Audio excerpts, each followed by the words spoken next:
Good morning. We're on day 3 of the garage shelving build.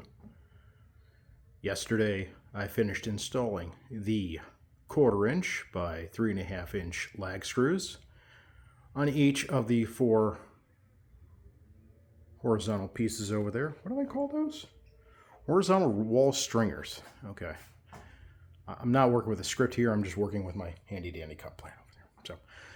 So I've got that in there. Now I'm going to be installing my vertical risers.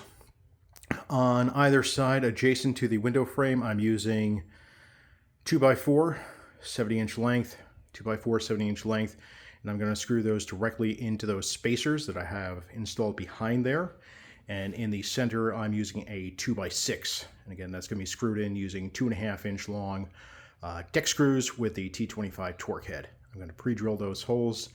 I want to drill those holes within about 1 inch of the edge. So I'm using just a little guide here, and I measured with my combination square 1 inch from the edge and 1 inch from the bottom on either side. And then I can turn it around to alternate the spacing of the screws so they don't just jam into each other. And that'll help prevent splitting of the building material as I drive those screws in there. I'm using 2.5-inch deck screws, pound box. I'll probably end up using the whole box.